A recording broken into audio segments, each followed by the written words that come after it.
Assalamualaikum warahmatullahi wabarakatuh. Perkenalkan, kami dari kelompok 1 yang terdiri dari saya sendiri, yakni Jerry Agustian, bersama rekan saya Maratus Solihah.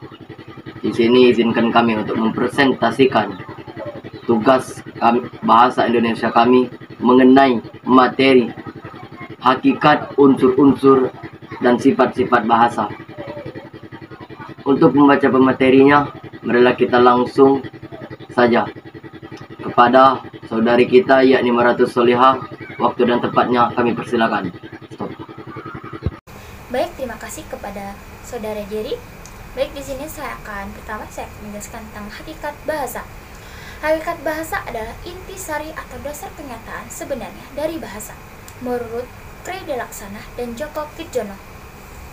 Dalam CER 2014, 32 bahasa adalah sistem lambang bunyi yang arbiter yang digunakan oleh para ahli anggota sosial untuk bekerja sama, berkomunikasi, dan mengidentifikasi diri. Fungsi utama bahasa adalah sebagai alat komunikasi antar manusia. Berikut akan dipaparkan beberapa hakikat bahasa menurut para ahli. Dimulai dari pendapat CER dalam Mulia Tuti 2014 halaman 13 yang mengungkapkan bahwa ciri bahasa adalah sebagai berikut. Bahasa itu adalah sebuah sistem yang berarti bahasa memiliki susunan teratur, berpola yang membentuk suatu keseluruhan yang bermakna atau berfungsi. Bahasa itu berwujud lambang, kata, atau gabungan kata dalam bahasa terdiri atas lambang-lambang bunyi. Contohnya, huruf A sampai dengan Z dalam alfabet. Bahasa itu berupa bunyi, namun spesifik terhadap bunyi-bunyi yang bermakna yang dihasilkan oleh alat-alat ucap manusia. Bunyi tersebut disebut dengan fon atau fonem. Bahasa itu bersifat arbiter, dipilih secara acak tanpa asalan tetapi berdasarkan kebiasaan. Contoh, sepatu disebut sepatu, mengapa tidak disebut alas kaki? Karena bahasa itu arbiter, mana suka. Bahasa itu bermakna, kata atau morfem pada dasarnya telah memiliki makna. Namun, jika disusun dalam kalimat tidak bermakna, maka kalimat tersebut bukanlah bahasa. Oleh karena itu, segala ucapan yang tidak bermakna bukanlah bahasa. Bahasa itu bersifat konvensional. Bahasa haruslah mematuhi konvensi bahwa lambang tersebut digunakan untuk mewakili konsep yang diwakilinya. Jika tidak dipatuhi, maka akan terjadi hambatan komunikasi yang terjadi karena hambatan bahasa. Bahasa itu bersifat universal, meskipun unik, bahasa tetap memiliki ciri sama yang dimiliki oleh semua bahasa di dunia. Misalnya, setiap bahasa memiliki kata berkategori nomina, verba, adjektiva, adverbia. Setiap bahasa juga memiliki unsur konsonan dan vokal. Bahasa itu bersifat produktif, artinya bahasa banyak menghasilkan unsur-unsur yang tidak terbatas jumlahnya. Contohnya, dari beberapa huruf akan tercipta banyak kata yang berbeda. Bahasa itu bervariasi, suatu bahasa dapat memiliki bermacam idialek, dan ragam berbeda. Dalam CER 2014, idialek adalah variasi bahasa yang bersifat programan. Contohnya, setiap orang memiliki gaya bicara yang berbeda. Dialek adalah variasi bahasa yang digunakan oleh sekelompok masyarakat dalam suatu tempat tertentu. Oleh karena itu, bermunculan variasi bahasa Sunda, bahasa Jawa, bahasa Flores, dan sebagainya. Bahasa itu bersifat dinamis. Berkembangan budaya suatu masyarakat, bahasa akan berakibat pula pada perkembangan bahasanya. Suatu kata dapat meluas dan menyempit maknanya. Berbagai dialek akan terus bermunculan dan kosakata suatu bahasa akan terus bertambah. Bahasa itu bersifat manusiawi. Binatang tidak dapat menyampaikan konsep baru atau ide baru dengan alat komunikasinya. Mengapa? Karena binatang tidak dianugerahkan akal budi bahasa yang menyamai manusia. Mengenai materi selanjutnya, yakni unsur-unsur bahasa. Bahasa terdiri dari beberapa unsur dasar.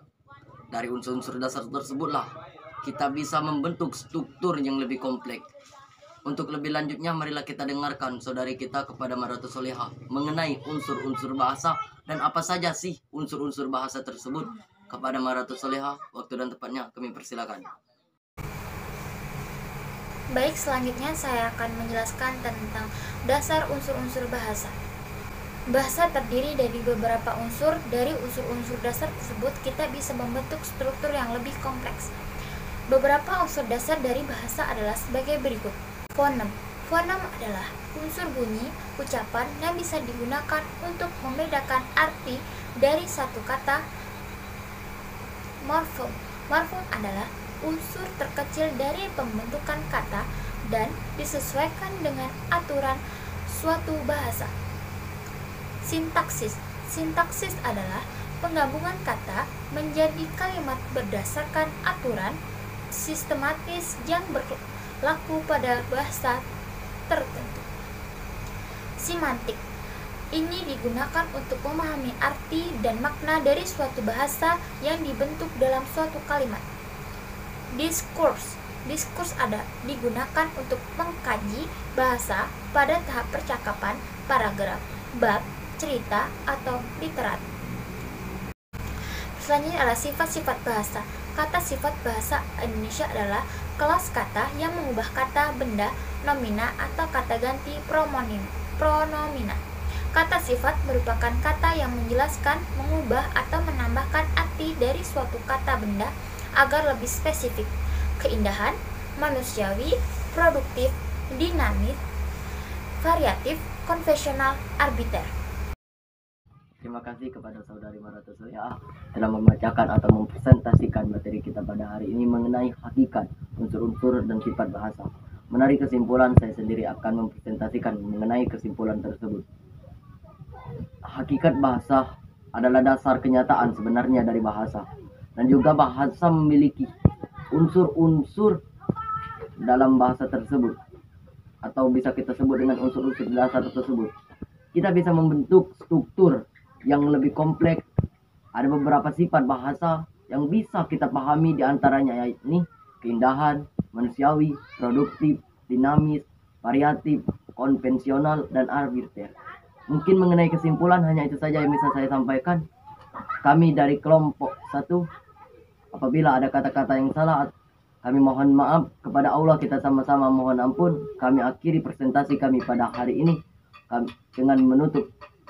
Wassalamualaikum warahmatullahi wabarakatuh.